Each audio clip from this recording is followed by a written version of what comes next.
Hello, everyone. My name is Chris Clark. I'm Senior Curator here at the Glucksman. And I'm very pleased to welcome you today to Online Artist Talk with artist Martin Boyle.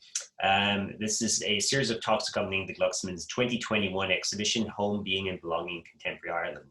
And this series of talks invites participating artists to discuss their practices, exhibited works, and recent projects. And these talks have taken place throughout the duration of the exhibition in Home, currently on view in the Glucksman.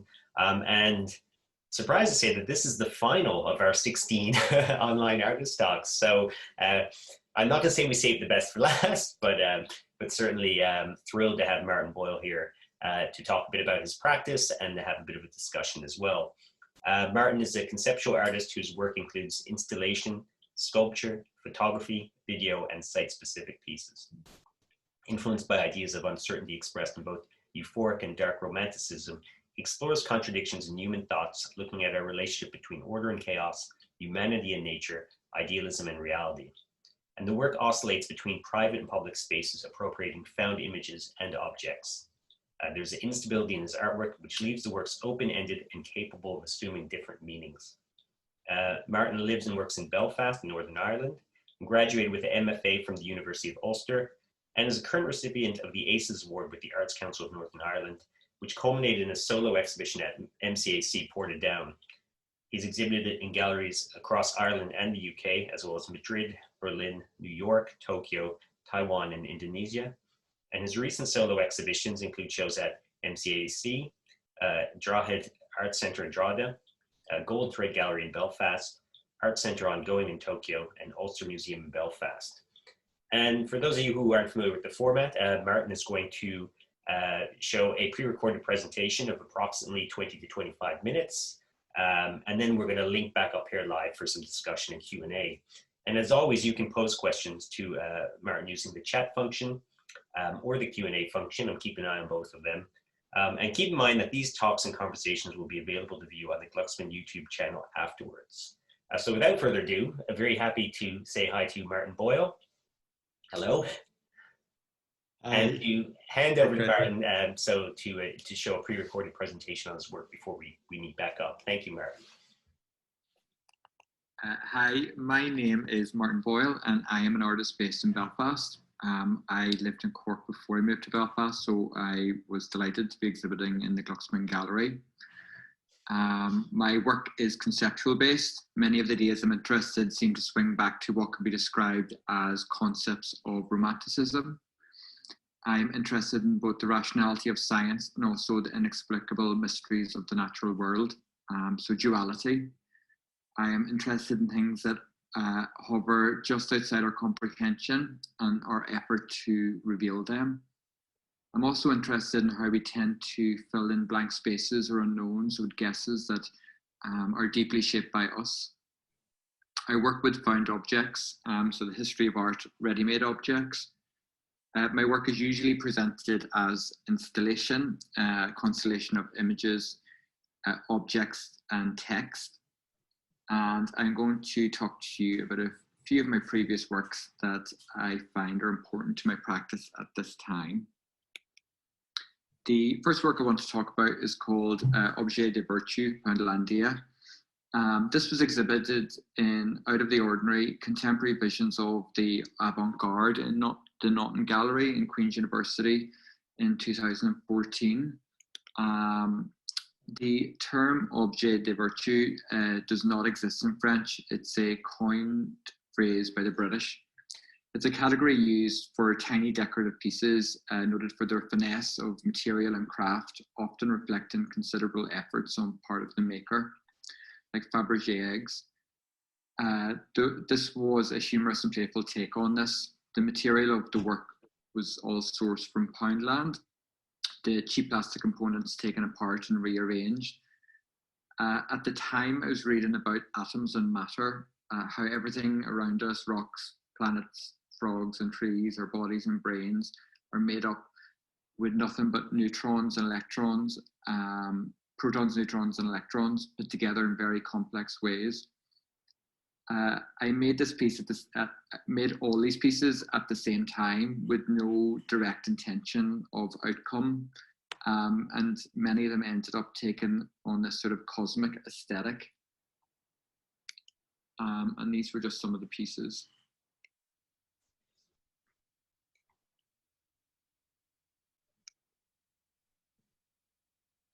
And the second piece that I want to talk about, is Out to Dry.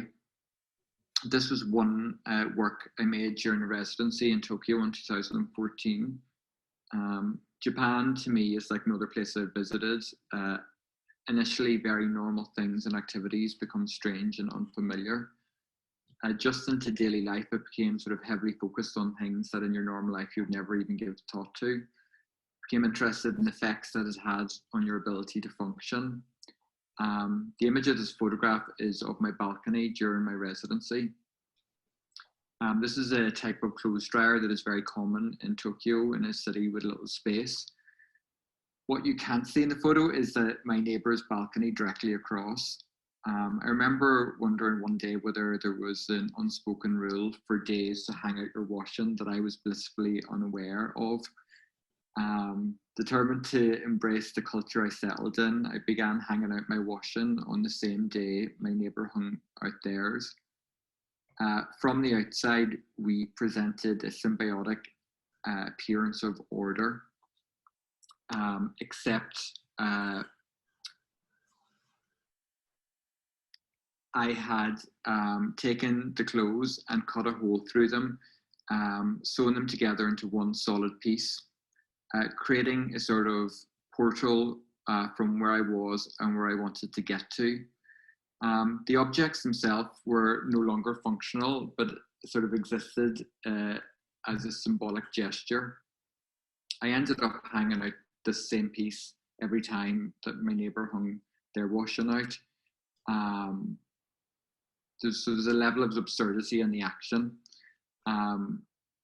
And also there's that sort of unknown, like, did my neighbour ever notice? Or did they pay absolutely no attention? This was one piece from a body of work I developed while on the residency. Each work sort of followed a similar theme. I decided not to speak about the work I made to the people on the residency. Instead, I just followed my own unchecked thought process.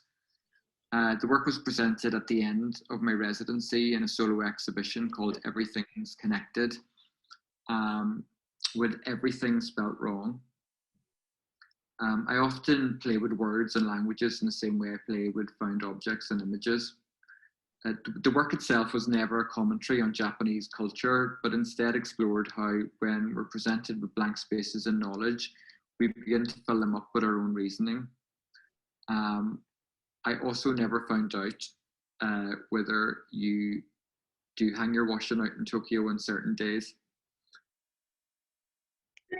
Another piece I'm going to talk about is called She. It was made in 2016. The work was photographed over one day in the Glyptotek in Copenhagen. It's a museum that focuses on antique sculpture from ancient cultures. The photographs captured the crotch areas of marble male nudes, which have been damaged by censorship, when display of genitalia was seen as immoral. The marble penis is removed, and a hole was created to attach a fig leaf. The sculptures appear to me like somehow more like provocative or sexual in comparison to the statues where the genitals remained intact. The work the reason for taking those photographs at the time, it was influenced by rather hostile debates in the media at the time over bathroom access for transgender people. I sort of read the statues in a modern day context, drawn parallels between current societal and cultural stigma of intersex cultural stigma of intersex and transgender people. How sort of society still gets hung up over genitalia, with the goalposts moved only ever so slightly. The images in this exhibition were hung at crotch level, so you had to look down to view it. The background painted shape was intended to loosely represent a bathroom stall divide. There was also text that accompanied the piece that sort of explained the thought process behind it.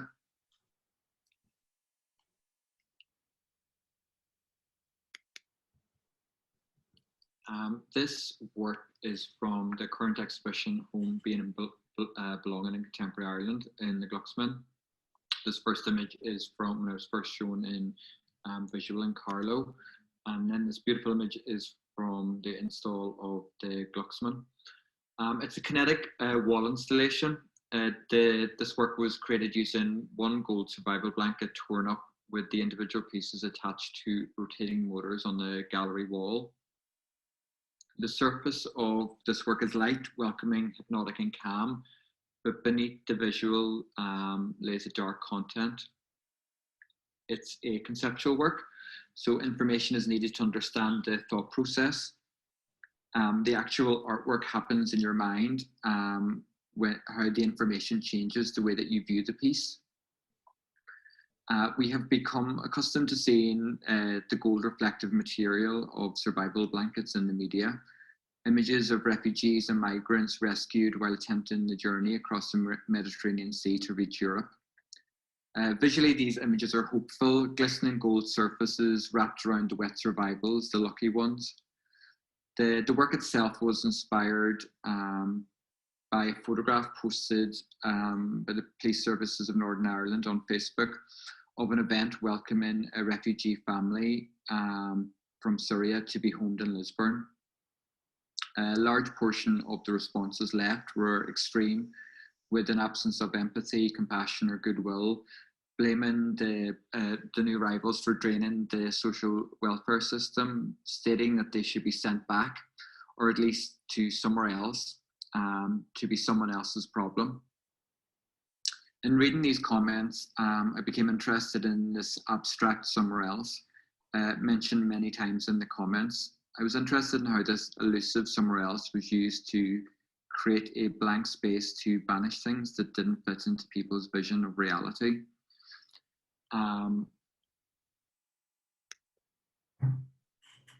Back to Normal was made during the first lockdown for Home an online initiative with the Glucksman. The work was a response to the first global lockdown and the visible effects people are having on the planet. Satellite images revealed a dramatic drop in pollution during quarantine. The Himalayas could be seen from parts of India for the first time in 30 years. A study found evidence of a link between places with higher levels of air pollution and a higher death rate from COVID-19. Evidence was temporarily being revealed of the direct impact us humans are having on the planet and the consequences that this is having back on us. I responded to this and preempted an inevitable future struggle between economic versus environmental recovery.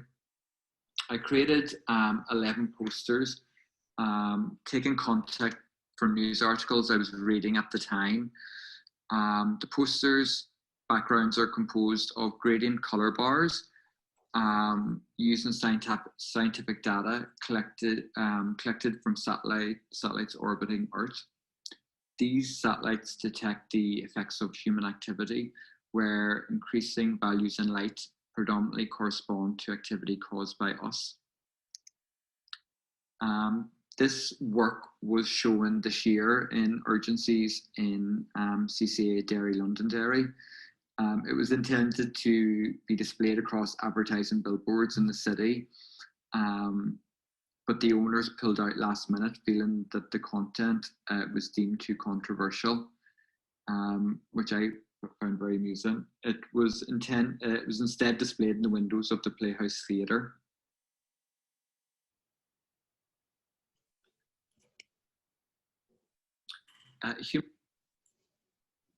Human Body Accident was a solo exhibition first shown in the Golden Thread Gallery in Belfast in 2015. The image you are looking at is from a recent showing of the work called in the exhibition Mediating Signals, Assigning Ambiguity in Flexar Studios this year.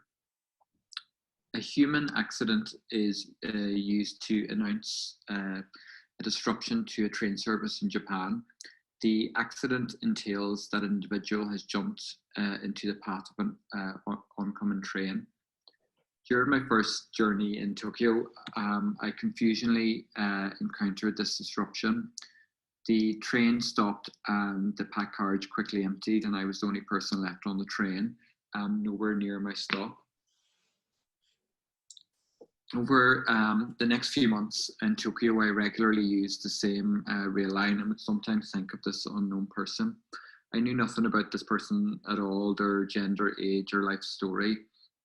I had not experienced the event directly or seen anything disturbing. In fact, everything was very calm, efficient, and ordered. I don't know why I would think about this person. Not in an obsessive way, but they would just sometimes enter my thoughts. After I left Japan, some situations, objects, images would trigger thought that would direct me back to them. The exhibition became a collection of these objects and images. It became a sort of memorial that had no connection to this person. The exhibition became an exploration of how, when left without answers or resolve, we have the tendency to fill in those gaps. These were just different images of the different works.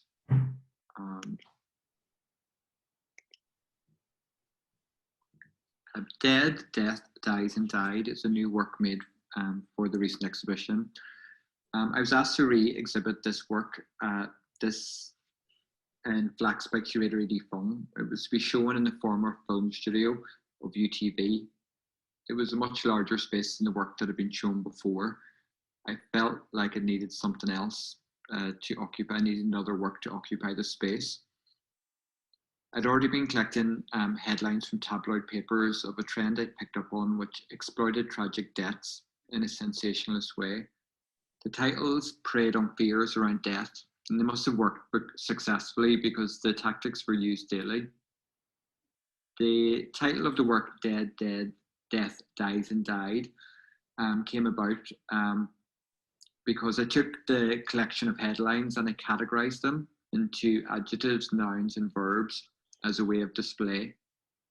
I'll read a few out to you. Dies. Mum of 3, 37, dies falling down stairs in her home.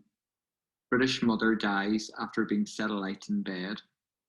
Mum, 35, dies days after she was taken to hospital with chest infection. Amazing mum of 2, 35, dies after breaking ankle on night out.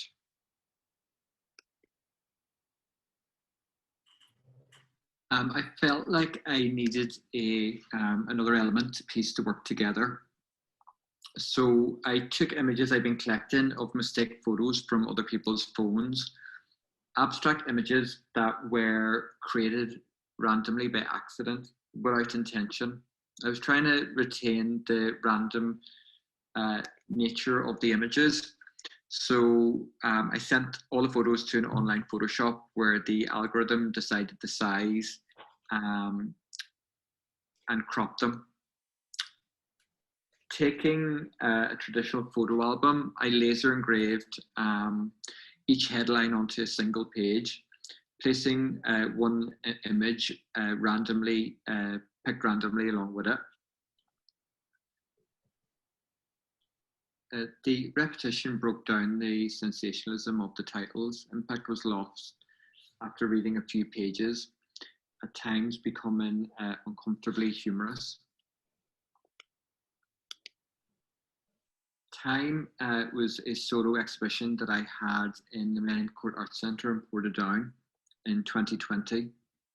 The work explores speculative theories of time that propose different ways that reality might actually be like it and that may be hidden from us. Ideas expressed which do not cohere, create an instability. The installation of the work embraces complexity, gaps, darkness, and darkness in knowledge. I used competing scientific rationalities to explore the inexplicable mysteries of the natural world. The exhibition draws on scientific theories, including entropy and the arrow of time, determinism, parallel universes, and the topology of time. It explores how we see the world as a world of objects, a rock, a thing, a hoover, an atom, a galaxy, all things. The works in this exhibition was accompanied by text, and in this text it gave a description of the different theories of times. The individual works were labelled using symbols instead of titles, and they didn't pair up directly the theories with the individual works, allowing the audience to investigate for themselves if they desire to. This body of work is where my interest currently lies, and I am developing further, exploring my contradictory love of the rationality of science and the unknowable reality described by the Romantics. A Buddhist thought on existence is that we are all created from spare parts from the same cosmic junk heap, from which our component atoms and molecules are on temporary loan, to which they will eventually be recycled. I think of my work now in a similar way, as objects on loan for a while. The exhibition itself opened on a Friday and closed on the Monday due to the first lockdown of COVID-19. It was closed for 6 months before it reopened. The preserved leaves in the installation lost the sweet smell of the glycerine, and the wall with over 100 clocks had all leaked acid from cheap batteries, because time does not stop when we do. My current research is focused on one controversial theory of time, determinism, a scientific and philosophical view that proposes free will does not exist. Our choices are determined by forces beyond our ultimate control, perhaps even predetermined all the way back to the Big Bang, and therefore nobody is ever wholly responsible for their actions. I'm interested in exploring the psychological effects this theory has had on people. When confronted by the ideas, collapse into existential catastrophe and the chaos that was caused by the refusal to participate in their own lives. The last piece that I want to talk about today is a new piece. The title, Socrates, is currently on display in Portrait of Northern Ireland, neither an elegy nor a manifesto, which is just open in Belfast. It's a survey exhibition of 100 years of art making in Northern Ireland. I've been trying to finish this work for the last few years using letterpress printing, but I had to travel to finish this somewhere else to execute it. It became impossible due to COVID-19, and I ended up finding a different resolve, which I think worked out much better. The work consists of 2 gold laser mirrors engraved from the back with text. I've described the work as 2 love letters to Socrates, who claimed no knowledge whatsoever but chased it all the same. The text is a play on words broken down into a muddle. Truth and knowledge, and know thyself. The inspiration from the work is from Socrates' name for his profession, meaning the love of wisdom rather than the possession of it. Apparently, it also makes a really good selfie. And this brings me to the end of my talk. Thank you so much for taking the time to listen to me, and thank you, Chris, for programming this. Hey, welcome back, Martin. Thanks very much. I was saying at the outset of this set, one of the things I've really enjoyed about this series, it feels like a little bit like I get to do studio visits a little bit for our field, and it's so great to see that kind of body of work and some of the themes that you've been exploring. So very much appreciated. I have several questions here for you, including some that I've now added to my list after watching your presentation. But just to remind people that if you have a question for Martin, please feel free to jump in using the chat or Q&A function. But maybe just to get the ball rolling, I wanted to ask you about maybe specifically the home exhibition here at the Glucksman, which of course began as an open call for artists across the island of Ireland. And of course, you're based in Belfast as well. And I wonder if you could talk a little bit about, even though somewhere else was, existing work, what is it about some of the themes of home, and particularly, I guess, the text from Michael D. Higgins' address to the UN, where he talked about being belonging, that made you realize there's affinity between this particular work and some of the themes of the exhibition? Yeah, although the work was made a few years before the call out, I think that it was just it's just as relevant, as it is to like as it is now. We have a situation where people are racially screened traveling from Belfast to Northern Ireland. This happens on a daily basis, and where you're actually sitting on a bus, and the people are approached because of their color, and like it creates such a hostile environment. Sorry, what was the rest of the question? Oh, it was what is it that you felt made this work particularly relevant for the idea of the exhibition's kind of themes of around being and belonging? Well, it's just that as us as Irish who have are spread out through the entire world, and that idea of the hostility towards people coming from outside, is really disturbing. And so, yeah, I guess that you felt that there was, I mean, certainly I think it's what intrigued me about a number of the kind of works that we've shown and the works that were submitted is this sense of kind of a broader Ireland as not a monoculture, as Okay. an ethnically heterogeneous kind of space, and one that, yes, is about kind of, exporting kind of Irish culture, of course, but at the same time is about taking it as well. So I think that was something that certainly we felt as curators of the show that it touched on quite nicely. I wanted to ask you a little bit as well about some of the older works you talked about. I personally was quite struck there when you're talking about Out to Dry. I also lived in Japan for a while, so I remember the kind of phenomenon of the balconies and how you kind of use them. And I want to ask you a little bit about that idea of art as kind of a subtle intervention in everyday life, this kind of gesture. How important is it to you that in a piece like this that a work is recognized, is kind of seen as an artwork, or that can actually exist without being remarked upon? How do you feel about that idea of the artwork that's so deeply enmeshed in kind of a public space that it becomes kind of almost invisible, or becomes so subtle that you don't actually know the response? How do you feel about that position?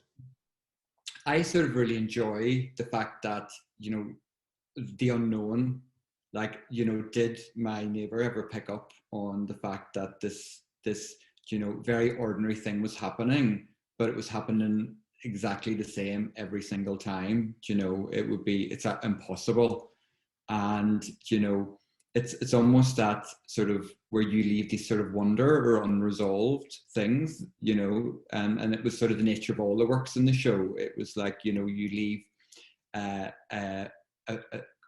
just let a thought process go unchecked and see where you sort of end up. I think with all the works in that exhibition, it ended up very much becoming a show for the place, the Japanese artists all really enjoyed it, because the things that maybe I got that I thought just went off in completely different tangents, so it was it was really nice to not sort of to let that subtlety just appear and maybe be noticed or maybe not. And how did you mediate that within the exhibition proper that you had afterwards? Was it a case of articulating that kind of experience or this kind of context that it came from, or did you try and kind of enable a kind of a similar encounter, this kind of sense of kind of going, where does this work come from? What is the kind of function of it? I mean, how important is it to you to be specific about kind of the context or meaning of a work like that? I think that for that particular show, I don't think that particular show would have worked. I only ever showed that in Japan. I don't think it would have worked anywhere else. It wouldn't have been understood. It was the context of me in Japan, interacting with Japanese culture, and I was fine with that. You know, I was happy for that to just be that. I think that the sort of the subtleties would have just been totally lost. It wouldn't have really made sense in another context. And you also mentioned something, it's just a term that kind of popped out to me during the presentation, where you talked about a cosmic aesthetic, which I thought was quite a lovely combination of words coming together. Can you elaborate a little bit on this idea? You know, where does this kind of notion of a cosmic aesthetic? And I think this is something that actually came through a little bit in your Home from Home project as well, that there's kind of sense of, I don't want to say like a sci-fi kind of thing to it, but there were elements of it, I think, that that certainly kind of touched on that.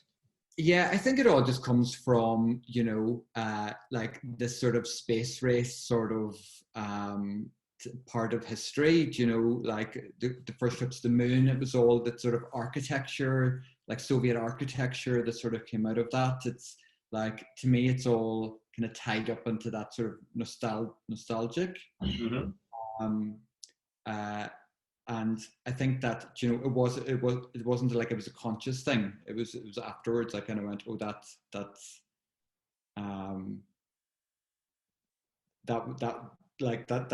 just how it sort of came out.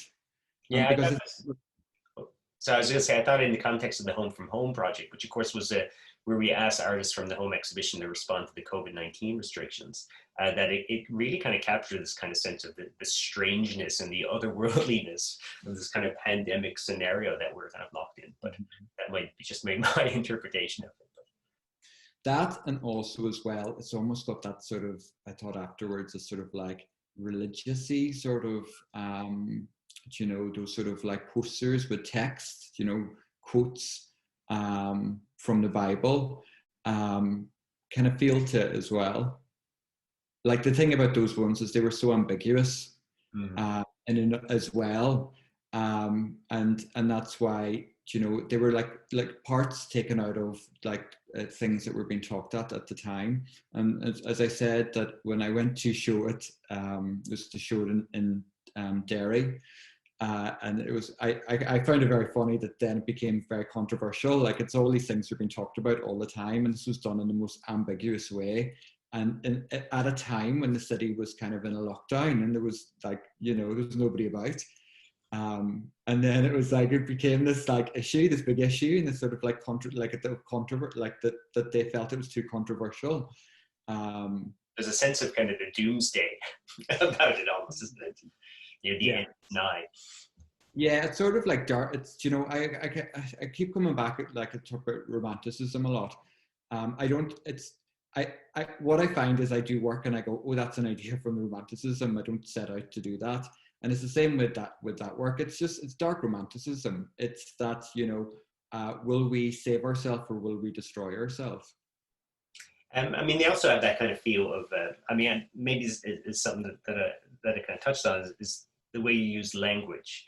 And particularly you talked a bit about the role of kind of media coverage and social media, and kind of comments and below the line kind of comments and stuff, and about how that kind of informs some of the work. So obviously when you're talking about Somewhere Else and this notion of kind of comments on the refugee crisis, or also the, I don't know how to pronounce it, but She, I guess is the name of it, and some of the kind of commentary as well and how that informed the work.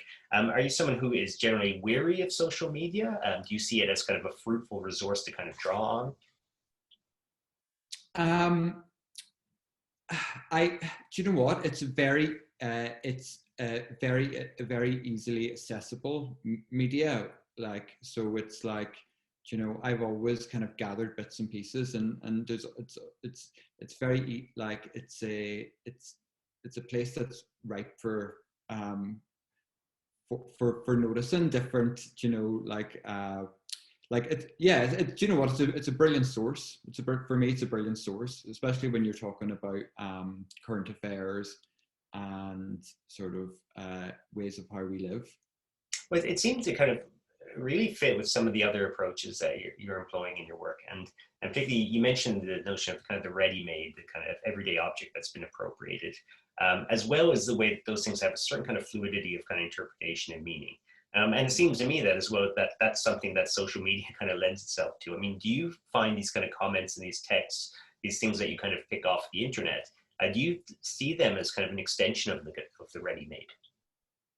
Yeah, absolutely. Yeah, I look at all of this in exactly the same way. Found object, the same with like the photographs that I collected from people's phones, to noticing similarities of things on the internet. They're all just, it's material, and usually it's like by putting multiples of those together, sort of brings something out that's in that capacity, that I've noticed.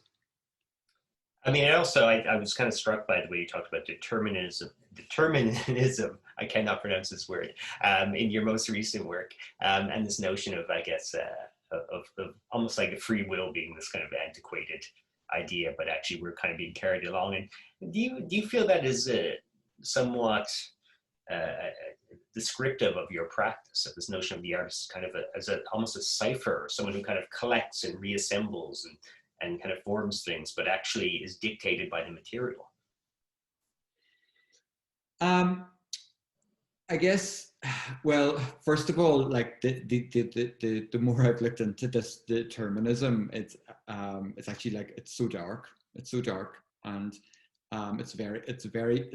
almost way too dark. Like people's lives fall apart, and these philosophers get death threats, and so I think that it's on a very extreme level. I guess more so in maybe like something like Taoist would look at that in a similar way, but where determinism is that you sort of like, you don't actually have free will. It brings up all these questions that of like justice, that you're not responsible for your own actions.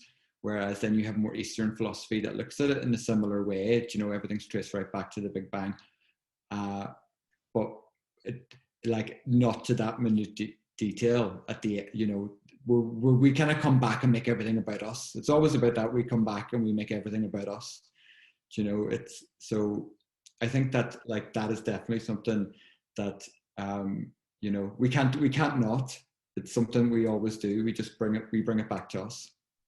I mean, you talked very nicely, I think, about some of the kind of philosophical and scientific concepts that have informed your practice. I wonder if you could elaborate a little bit on the research processes.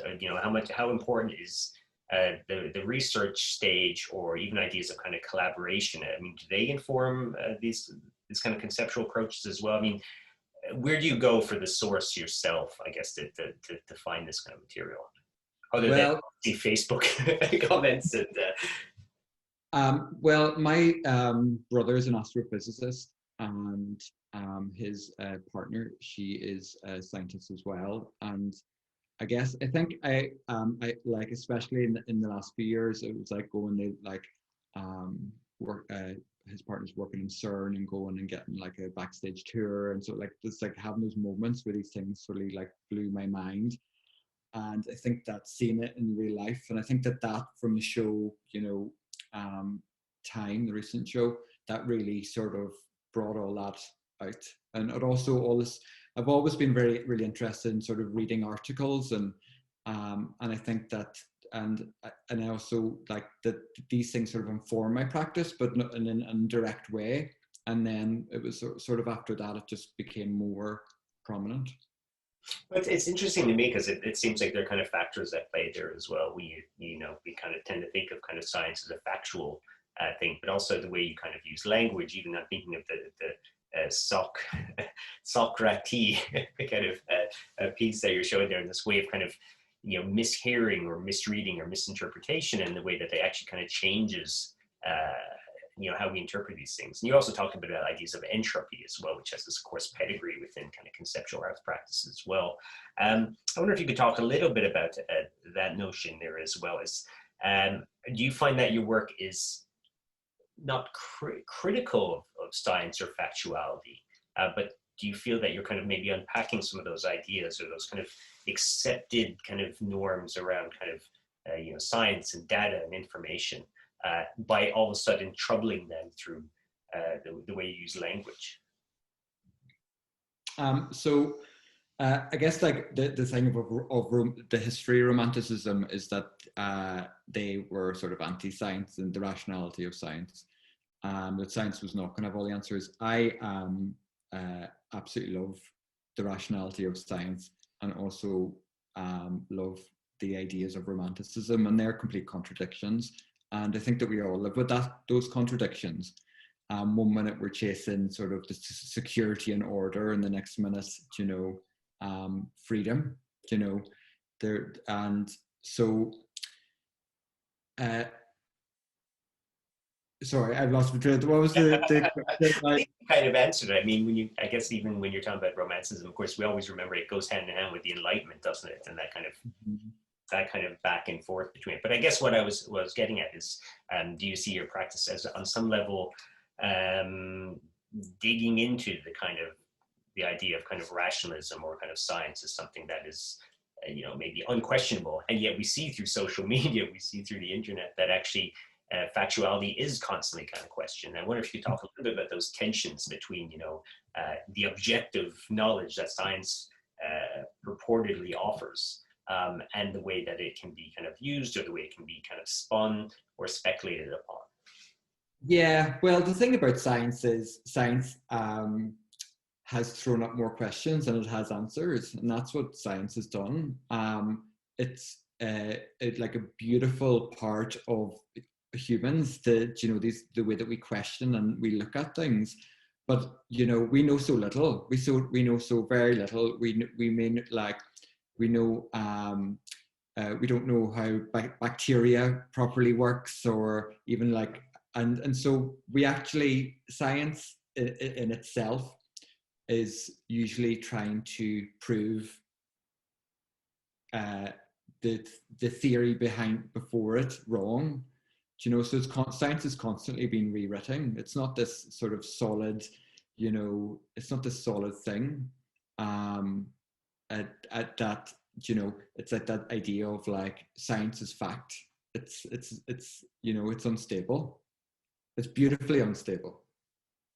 I think that's a really wonderful note to end on. And I just want to say, once again, thanks for your time today, Martin, and thank you for your wonderful piece in Home. For those of you who are watching and can get the cork, I think there's 2 weeks left to the exhibition to see it, at the long-awaited exhibition. And also, this also concludes our series of artist talks as well that we've done accompanying the show. So I can't think of a finer way to end it and say, once again, a big thank you to Martin Boyle. Cheers. Thank you, Chris. Take care.